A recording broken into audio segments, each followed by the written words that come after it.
السلام علیکم ورحمۃ اللہ وبرکاتہ۔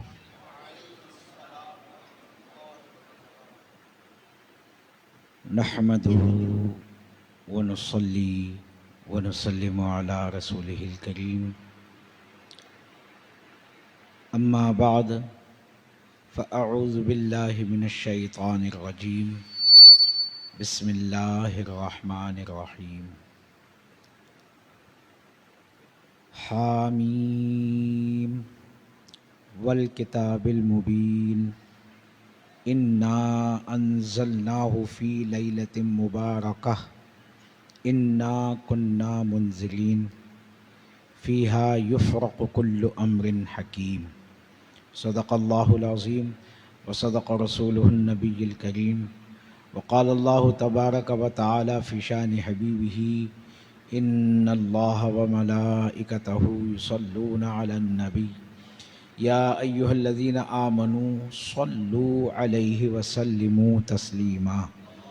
اللہم صلی وسلم علی سیدنا و مولانا محمد وعلی آل و اصحاب سیدنا و مولانا محمد، معدن الجود والکرم ومنبع العلم والحلم والحکم، وصلاۃ وسلاما دائما ابدا علیک یا سیدی یا رسول اللہ، وسلم علیک یا سیدی یا حبیب اللہ۔ حمد و صلات کے بعد سب سے پہلے اللہ رب العزت کی بارگاہ اقدس میں یہی عاجزانہ التجا اور دعا ہے کہ اللہ جل شانہ اپنے فضل و کرم سے اپنے حبیب مکرم صلی اللہ تعالی علیہ وآلہ وسلم کے صدقے میں اور اپنی بارگاہ کے نیک بندوں سے نسبت کے طفیل، بالخصوص حضور سیدی و مرشدی آقائی و مولائی محبوب العارفین حضرت قبلہ الحاج الحافظ قاری ممتاز احمد رحمانی چشتی صابری نظامی قادری قلندری نور اللہ مرقد العزیز کے واسطے اور وسیلے سے ہم گنہگار بندوں کی اس ماہ شعبان المعظم کی اس مبارک شب جمعہ میں اس بابرکت محفل میں عاجزانہ حاضری کو منظور و مقبول فرمائے، اور ایسا منظور و مقبول فرمائے کہ اس کی برکت سے نہ صرف ہماری بلکہ ہمارے والدین کی، ہمارے اہل و عیال، ہمارے عزیز و اقارب اور دوست احباب کی اور جملہ اہل ایمان کی کامل اور حتمی بخشش و مغفرت فرما دے، آمین ثم آمین۔ عزیزان گرامی، ماہ شعبان المعظم اپنی رحمتوں اور برکتوں کے ساتھ جاری ہے۔ آج اس ماہ مبارک کی 11ویں شب ہے، شب جمعہ ہے، اور گزشتہ حلقہ جمعرات میں ضمناً عرض کیا تھا کہ ماہ شعبان المعظم بڑی فضیلت و عظمت والا مہینہ ہے کہ جس کو نبی مکرم صلی اللہ علیہ وسلم نے ارشاد فرمایا کہ شعبان و شہری، یعنی شعبان میرا مہینہ ہے، اور جس کی فضیلت و عظمت بیان کرتے ہوئے نبی مکرم صلی اللہ علیہ وآلہ وسلم نے یہ بھی ارشاد فرمایا کہ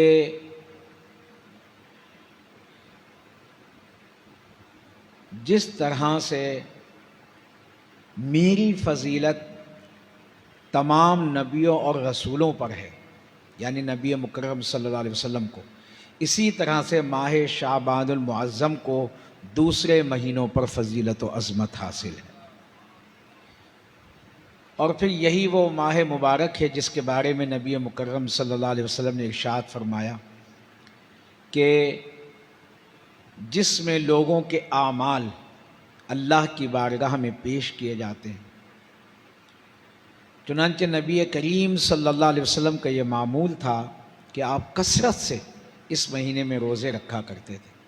تو جب اس کا سبب پوچھا گیا تو آپ صلی اللہ علیہ وسلم نے یہی ارشاد فرمایا کہ میں یہ چاہتا ہوں کہ میرا نامہ اعمال جب اللہ کی بارگاہ میں پیش ہو تو میں روزے کی حالت میں ہوں۔ اور بھی اس مہینے کی فضیلتوں اور عظمتوں کے حوالے سے روایات موجود ہیں، احادیث موجود ہیں، لیکن چونکہ اسی ماہ مبارک میں وہ شب بھی آتی ہے جس کو ہم شعبان المعظم کی 15ویں شب، شب برات کہتے ہیں، 14 اور 15 شعبان المعظم کی درمیانی رات، جس کی احادیث میں، روایات میں بڑی فضیلتیں اور بزرگیاں بیان ہوئی۔ چنانچہ آج کی اس نشست میں، آج کی اس بزم میں، اس حلقے میں مناسب معلوم ہوتا ہے کہ اس شب مبارکہ کی عظمتوں اور فضیلتوں کے حوالے سے اور اس میں کیے جانے والے اعمال کے حوالے سے کچھ گفتگو کی جائے، کیونکہ آنے والا جو پیر ہے، پیر اور منگل کی درمیانی شب انشاءاللہ العزیز شب برات ہوگی، تو وقت سے پہلے ہم اس شب مبارکہ کی عظمتوں کو جان لیں اور کچھ نہ کچھ اس کی تیاری کر لیں، کیونکہ یہ اللہ تبارک و تعالیٰ کے خاص انعامات ہیں۔ یہ ماہ رجب المرجب شریف جو گزرا، یہ ماہ شعبان المعظم، یہ ماہ رمضان المبارک جو آنے والا ہے، یہ سب اللہ تبارک و تعالیٰ کے خاص انعامات کے روز و شب ہیں۔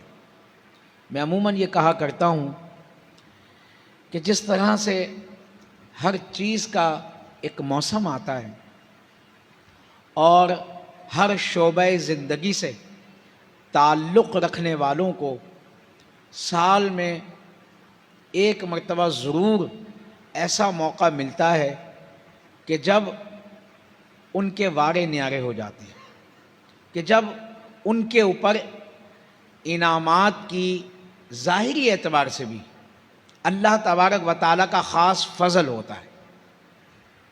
ہر شعبے زندگی سے تعلق رکھنے والے، کاروباری زندگی، تجارت کے شعبے دیکھ لیں اگر آپ، یا اور دیگر معاملات پر نگاہ ڈال لیں، تو ہر ایک کو اور اس سے مواقع سے فائدہ بھی اٹھاتے ہیں لوگ۔ اب یہ جو ایام ہیں، یہ جو مہینے ہیں، یہ جو روز و شب ہیں، یہ در حقیقت اللہ تبارک و تعالیٰ کی طرف سے اجر و ثواب کے پیکیجز ہیں۔ یہ نیکیوں کا موسم بہار ہے کہ اللہ تبارک و تعالیٰ نے اپنے حبیب مکرم صلی اللہ تعالیٰ علیہ وآلہ وسلم کے صدقے میں ہم گناہگاروں کو یہ روز و شب عطا کر دیے کہ اے امت محمدیہ صلی اللہ علیہ وسلم سے تعلق رکھنے والوں، اے غلامان مصطفیٰ، ان شبوں کی برکتوں سے فائدہ اٹھا لو اور اللہ سے بخشش و مغفرت کا پروانہ حاصل کر لو۔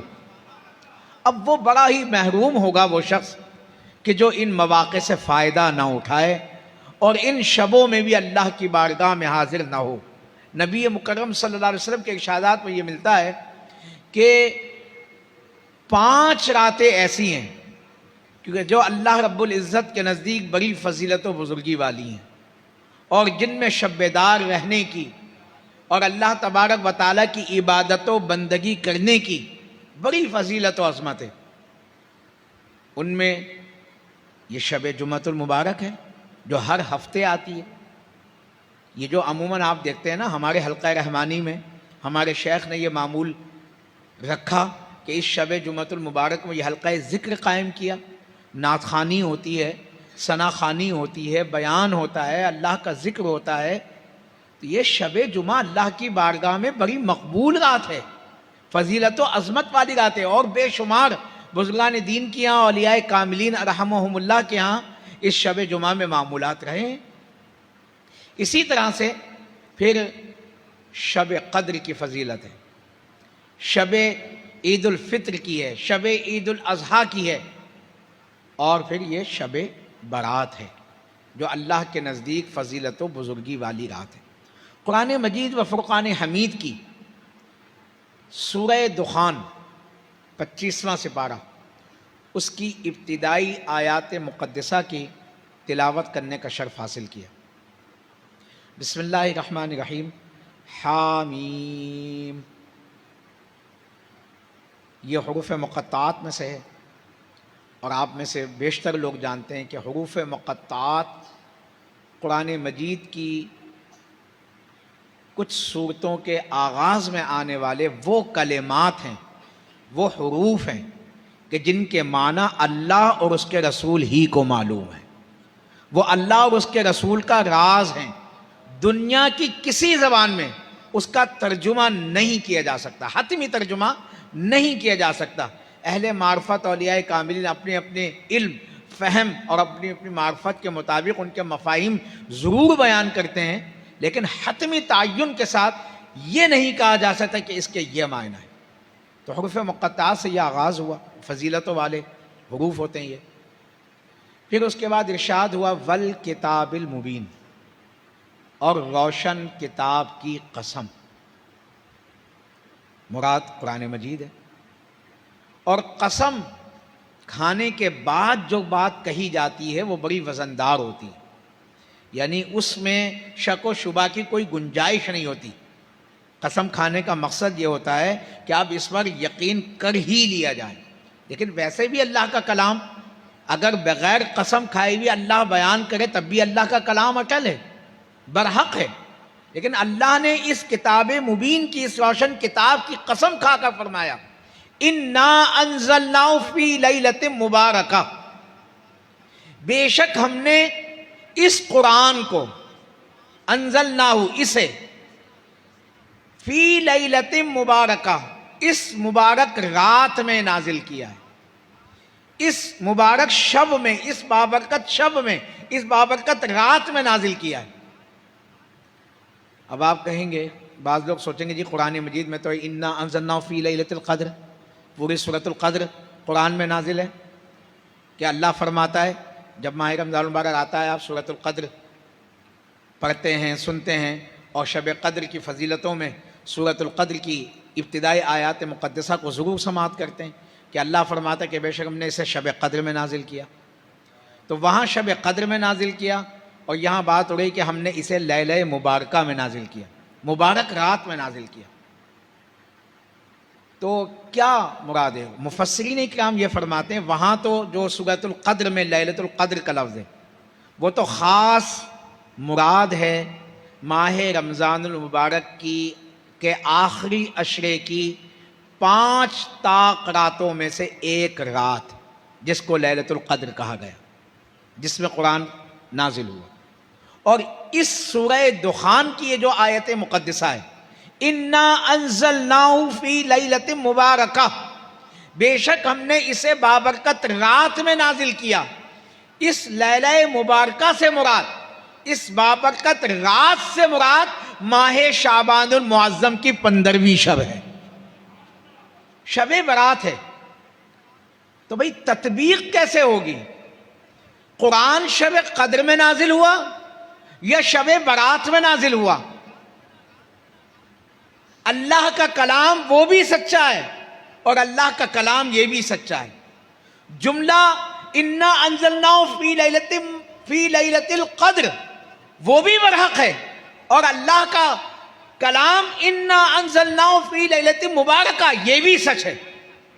تو مفسرین اکرام نے، علماء اعظام نے اس کی تطبیق یہ فرمائی ہے، وہ فرماتے ہیں کہ قرآن کریم کا نزول شب قدر میں ہوا، مراد یہ ہے کہ قرآن کریم یک بارگی شب قدر میں لوح محفوظ پر نازل کر دیا گیا، لکھ دیا گیا، نبی مکرم صلی اللہ علیہ وسلم کو عطا کر دیا گیا۔ اور یہ جو انا انزلناہ فی لیلۃ مبارکہ، بے شک ہم نے اسے بابرکت رات میں نازل کیا، اس کا مطلب یہ ہے کہ اللہ نے اس ماہ شعبان المعظم کی 15ویں شب میں، یعنی شب برات میں جو نزول قرآن کا ذکر فرمایا ہے، اس کا مطلب یہ ہے کہ اللہ کریم نے اپنے کلام کو اس لوح محفوظ سے آسمان دنیا پر قرآن کا نزول فرمایا. نازل قرآن اس رات میں بھی ہوا, نازل قرآن اس رات میں بھی ہوا. لیلۃ القدر بھی نزول قرآن کی رات ہے اور شب برات بھی نزول قرآن کی رات ہے. فرق صرف اتنا ہے کہ لیلۃ القدر میں لوح محفوظ پر نازل ہوا اور شب برات میں یہ قرآن آسمان دنیا پر نازل ہوا. یہ تطبیق ہے. اب سمجھ میں آ گئی ہوگی بات کہ بات وہ بھی صحیح کہ اللہ نے فرمایا ہم نے اس شب میں نازل کیا, اور بات وہ بھی صحیح. اب بات یہ ہے ماہ شعبان المعظم کی جو 15ویں شب ہے نا, آپ بارہا سنتے ہیں یہ بات کہ پورے سال کے جو فیصلے ہونے والے ہوتے ہیں, جو تقدیر میں انسان کے لکھا ہوتا ہے, اس کا ظہور ہو جاتا ہے. یعنی انسان, کون سا انسان اس شعبان المعظم کی 15ویں شب سے لے کر اس اگلے سال کی شب برات تک پورے ایک سال کے دوران کون پیدا ہوگا, کون اس دنیا سے وفات پا جائے گا, کس کے رزق میں فراخی ہوگی, کس کا رزق تنگ کر دیا جائے گا, کون مصائب و آلام میں مبتلا کیا جائے گا اور کس کو خوشحالی عطا کی جائے گی, کون امن و عافیت میں ہوگا اور کون بے سکونی و بے اطمینانی کی کیفیت میں ہوگا, یہ سب اس رات میں. اب پھر بھی وہاں یہی سوال پیدا ہوتا ہے کہ بھئی تقدیر تو پہلے سے لکھی ہوتی ہے, انسان ابھی دنیا میں آتا نہیں ہے کہ اس کی عمر کا, اس کے رزق کا, اس کے معاملات کا فیصلہ کیا جا چکا ہوتا ہے لوح محفوظ. تو اس کا جواب بھی وہی ہے کہ بے شک انسان کی تقدیر, انسان کی موت, انسان کی پیدائش, انسان کا رزق, انسان کا سب کچھ لوح محفوظ پر لکھا جا چکا. لیکن اس ماہ مبارک کی اس 15ویں شب میں اللہ کریم اس لوح محفوظ پر لکھی ہوئی تقدیر سے اپنے فرشتوں کو مطلع فرماتا ہے کہ بھئی اب اس اپنے فلاں بندے کے متعلق حکم صادر کرتا ہے کہ اس بندے کا رزق اتنا ہوگا, اس بندے کو موت واقع ہوگی, فلاں بندہ دنیا میں آئے گا اور فلاں کے ساتھ یہ معاملہ ہوگا. اس ماہ مبارک اس شب برات میں یہ فیصلہ ہوتا ہے. یہ جو کہا گیا نا اسی سورہ دخان کی جو آیت مقدسہ تلاوت کی, فیہا یفرق کل امر حکیم, کہ اللہ کریم فرماتا ہے کہ اس رات میں ہر حکمت والے کام کا فیصلہ کر دیا جاتا ہے. تو مراد یہی ہے کہ اب بات سمجھ میں آ گئی, نزول قرآن کی بات بھی اور یہ موت, رزق اور معاملات کے نفاذ کے. یعنی مراد یہ ہے کہ جب قرآن آسمان دنیا پر نازل ہو گیا, آپ سب جانتے ہیں کم و بیش 23 سال کی مدت میں قرآن نازل ہوا, سب جانتے ہیں یہ بات. اب جب آسمان دنیا پر پورا قرآن نازل ہو گیا تو اب اس شب برات سے لے کر اگلی شب برات تک جتنے قرآن کا نزول ہونا تھا اور جس وقت اور جہاں ہونا تھا, جس کیفیت میں ہونا تھا, جن حالات میں ہونا تھا, اس وقت موقع اور محل کی مناسبت سے آسمان دنیا سے حضرت جبرائیل امی علیہ السلام کے ذریعے نبی مکرم صلی اللہ علیہ وسلم پر قرآن نازل ہوتا رہا. اسی طرح سے جب اللہ تبارک و تعالیٰ اس شب میں اپنے فرشتوں کو اپنے بندوں کے معاملات سے آگاہی فراہم کرتا ہے, ان کے متعلق فیصلے ان کے حوالے کرتا ہے, تو اس رات میں اس کا نفاذ ہوتا ہے, ان امور کا, ان احکامات کا اجرا ہوتا ہے. تو اب ملک الموت ہو, موت کا فرشتہ, یا ملک الرزاق ہو, رزق کا فرشتہ, وہ سب اس رات میں اللہ کے احکامات کے مطابق فیصلے کرتے ہیں اور اللہ کے احکامات کو نافذ کرتے ہیں. اب بات یہی وجہ ہے کہ نبی مکرم صلی اللہ علیہ وآلہ وسلم نے اس شب مبارکہ میں شب بیدار رہنے کی, اللہ کی عبادت و بندگی کرنے کی اور اگلے دن روزہ رکھنے کی تاکید فرمائی ہے، حکم دیا ہے یا ترغیب دی ہے، یوں کہہ لیجئے، اور اپنے عمل سے ثابت کیا ہے، بے شمار روایات سے ثابت ہے، ام المومنین حضرت سیدہ عائشہ صدیقہ رضی اللہ تعالیٰ عنہ کی روایات سے، دیگر صحابہ اکرام رضی اللہ تعالیٰ عنہم کی روایات سے، کہ اس رات میں اللہ کے حبیب صلی اللہ علیہ وسلم شب بیداری کا خاص اہتمام فرماتے، شہدائے احد کی قبور پر تشریف لے جاتے، اللہ کی بارگاہ میں حاضر رہتے، نمازوں کا اہتمام فرماتے، اگلے دن پھر روزہ رکھتے۔ یہی ہمیں بھی تاکید ہے، ہمارے لیے بھی عمل ہے۔ کیوں؟ اس لیے کہ یہ جب اس شب میں اللہ تبارک و تعالی ہمارے اعمال کے متعلق فیصلہ کر رہا ہو یا ملائکہ کو مطلع کر رہا ہو، احکامات صادر کر رہا ہو، تو جب جو بندہ اللہ کی بارگاہ میں حاضر ہوگا، سجدہ ریز ہوگا، اللہ کی بارگاہ میں حاضر ہو کر اس سے عافیت طلب کر رہا ہوگا، توبہ استغفار کر کے اللہ تبارک و تعالیٰ سے اپنے گناہوں کی معافی چاہ رہا ہوگا، تو انشاءاللہ الرحمن اللہ تبارک و تعالیٰ اس کے لیے خیر کے فیصلے صادر فرما دے گا۔ آپ مجھے یہ بتائیے، کسی کا کوئی معاملہ، کوئی مقدمہ کسی کے سامنے پیش ہو، مثال کے طور پر فار ایگزامپل کسی جج کے سامنے، کسی عدالت کے سامنے پیش ہو، اور تمام جو مقدمہ ہے وہ تکمیل کو پہنچے اور جج فیصلہ سنانے لگے، لکھنے لگے، یا کسی بڑے کے سامنے، ثالث کے سامنے، حاکم کے سامنے، اور اس وقت ملزم یا مجرم موجود نہ ہو، تو ظاہری بات ہے کہ جج جو چاہے گا فیصلہ کر دے گا نا۔ ملزم موجود ہی نہیں ہے، مجرم موجود ہی نہیں ہے کہ وہ اپنی صفائی میں کچھ کہے، معافی کی درخواست کرے، کچھ درگزر کی درخواست کرے، کچھ سزا میں تخفیف کی التجا کرے۔ جج جو چاہے گا فیصلہ کر دے گا، بلا تشبیہ۔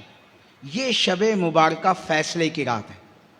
احکم الحاکمین اپنے امور کو، اپنے احکامات کو ملائکہ کے سپرد فرماتا ہے، تو اب جو بندہ اس کے حضور میں حاضر ہوتا ہے تو استغفار و توبہ کرتا ہے، اللہ سے اپنے گناہوں کی معافی چاہتا ہے، اللہ کی بارگاہ میں سجدہ ریز ہوتا ہے، عبادت و بندگی کرتا ہے، گڑ گڑاتا ہے، روتا ہے، تو اللہ تو حکم الحاکمین ہے نا، رؤوف و رحیم ہے، کریم ہے، حلیم ہے۔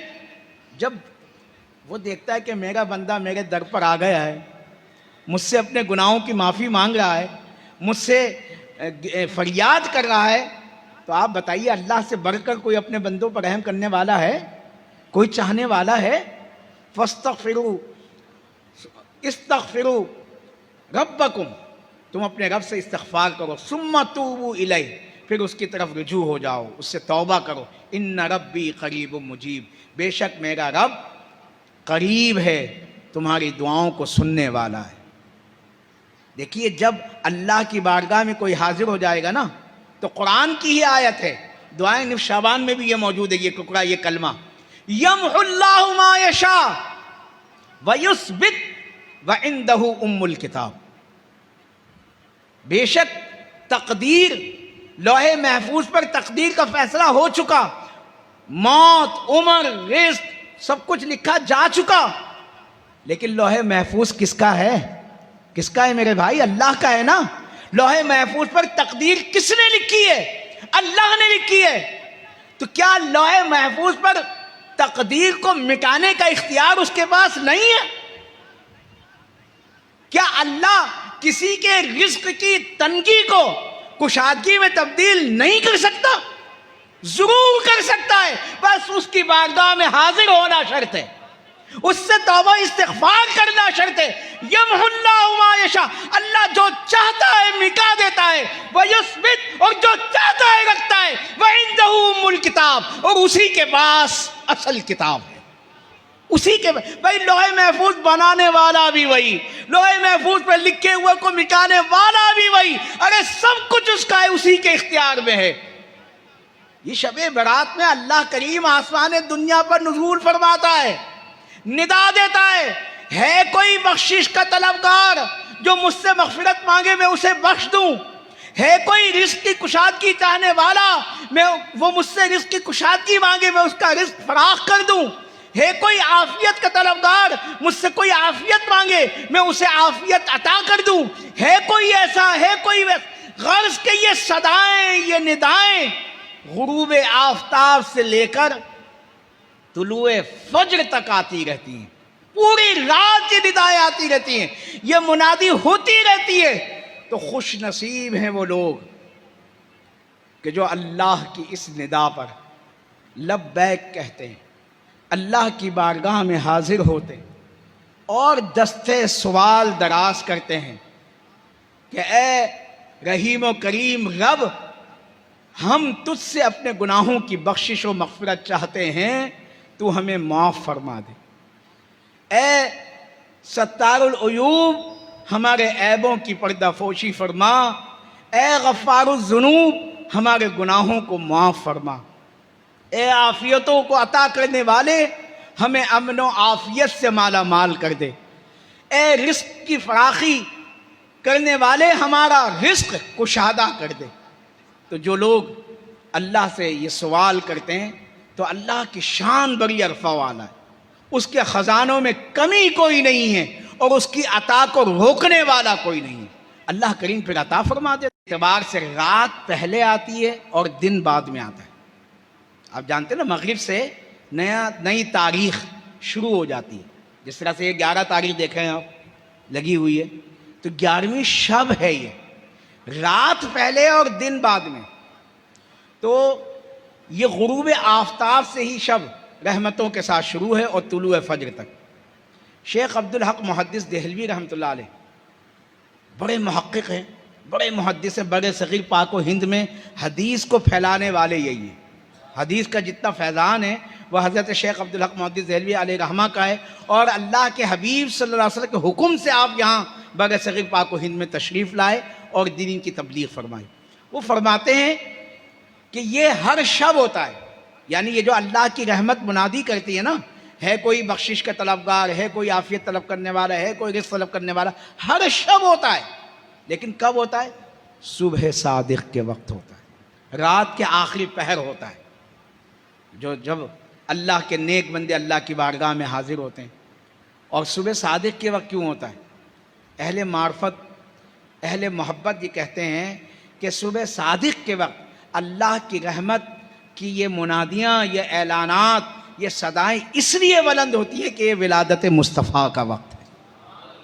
ہر شب ہوتا ہے یہ، اللہ کی رحمت کے دروازے کھلتے ہیں، خزانوں کے منہ کھلتے ہیں، بس جو اس کی بارگاہ میں حاضر ہو جاتے ہیں اللہ تعالیٰ انہیں عطائیں فرماتا ہے۔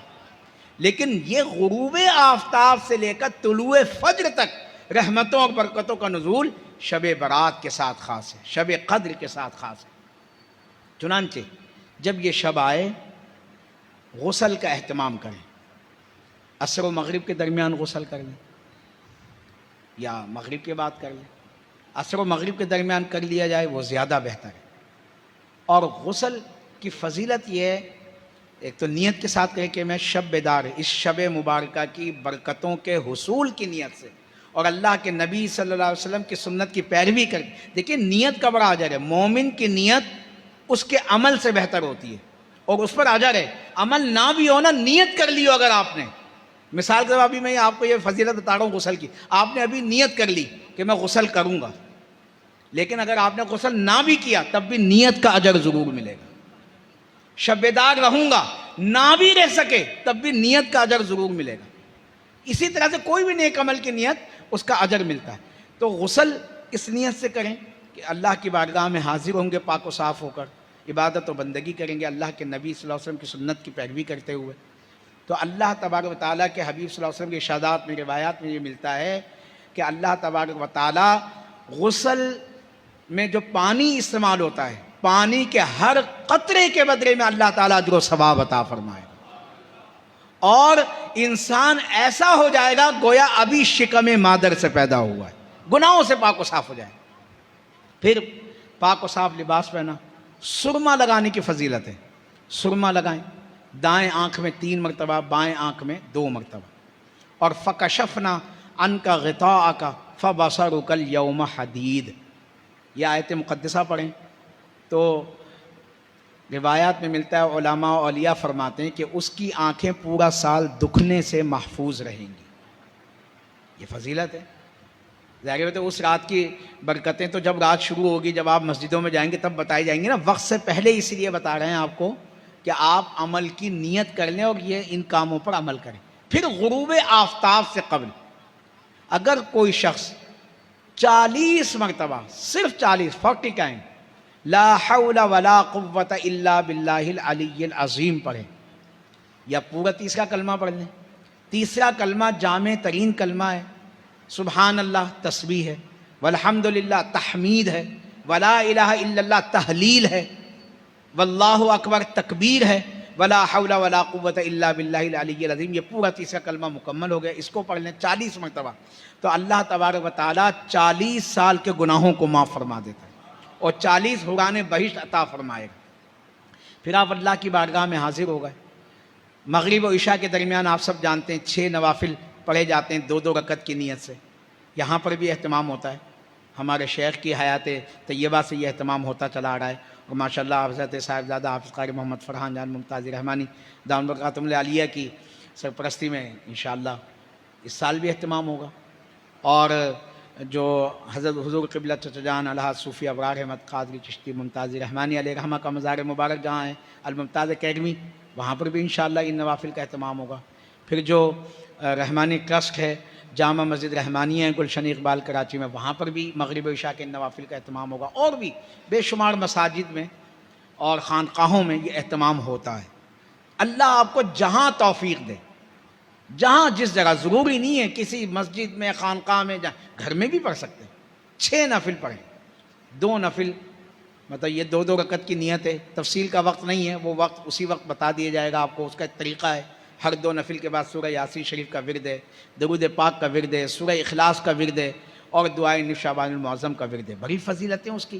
اللہ تبارک و تعالیٰ اس کی برکتوں سے رزق میں فراخی عطا فرماتا ہے، مصائب و آلام سے نجات عطا فرماتا ہے، گناہوں سے بخشش عطا فرماتا ہے. پھر سورہ یاسین پڑھنے کی بڑی فضیلت. عام دنوں میں بھی اگر کوئی شخص 1 مرتبہ سورہ یاسین پڑھے تو 10 قرآن مجید کا ثواب ہے. 3 مرتبہ سورہ اخلاص پڑھنے کا کتنا ثواب ہے؟ 1 قرآن مجید.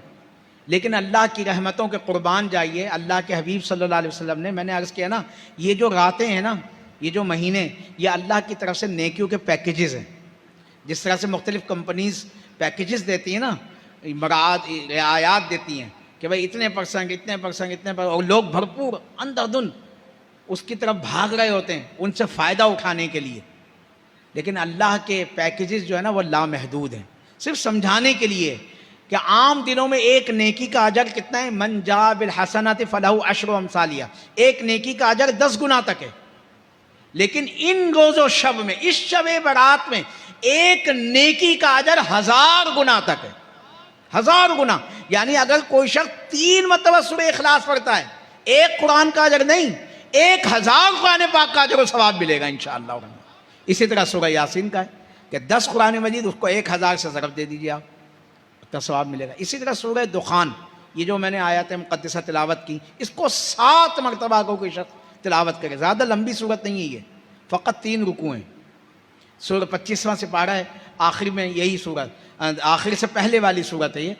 تو اس کو اگر کوئی شخص 7 مرتبہ، بعض نے لکھا کہ 3 مرتبہ اگر کوئی تلاوت کر لے، دیکھ کر پڑھ لے، فقط چند منٹ لگیں گے، تو اللہ کریم اس کے پڑھنے کی برکت سے 70 حاجتیں دنیا کی اور 70 حاجتیں آخرت کی پوری فرمائے گا. پھر سورہ بقرہ کی آخری آیات، سورۃ البقرہ کی آخری جو آیات ہیں، للہ ما فی السماوات و ما فی الارض، یہ جو آخری رکوع ہے، یا آمن الرسول بما انزل الیہ من ربہ والمؤمنون سے جو آخری آیات ہیں، یہ شب معراج کا تحفہ ہیں. شب معراج کا، ان کی پڑھنے کی بڑی فضیلتیں، ان کی تلاوت کریں. اسی طرح سے درود پاک، عام دنوں میں 1 مرتبہ درود پاک پڑھنے کا اجر 10 گناہ معاف، 10 نیکیاں لکھی جاتی ہیں، 10 درجات بلند ہوتے ہیں. اس شب مبارکہ میں ایک مرتبہ پڑھیں 1000 گناہ معاف، 1000 نیکیاں لکھی جائیں گی اور 1000 درجات بلند ہوں گے۔ یہ فضیلتیں اللہ توفیق دے، کم سے کم 100 مرتبہ ایک تسبیح درود پاک کی پڑھ لیں، ایک تسبیح استغفار کی پڑھ لیں، ایک تسبیح تیسرے کلمے کی پڑھ لیں۔ مطلب یہ چھوٹے چھوٹے سے عمل ہیں، بظاہر چھوٹے سے عمل ہے، وہی عمل جو عام دنوں میں کیا جائے اس کا اجر و ثواب کچھ ہے، لیکن اس شب مبارکہ میں کیا جائے تو اس کے اجر و ثواب میں 1000 گنا اضافہ ہو جائے گا۔ تو اللہ کریم سے التجا اور دعا ہے، باتیں تو بہت ساری ہیں، نوافل بھی ہیں، تو انشاءاللہ موقع ہوگا تو یہاں پر آپ کو ان سے انشاءاللہ آگاہی فراہم کی جائے گی۔ اور اس کی بس مختصر بات یہی ہے کہ اس سے غافل نہ رہیے۔ اللہ کی رحمت جو ہے، حضرت شیخ سعدی علیہ رحمہ کا مقولہ ہے کہ رحمت حق بہانہ می جویت، اللہ کی جو رحمت ہے نا وہ بہانہ ڈھونڈتی ہے۔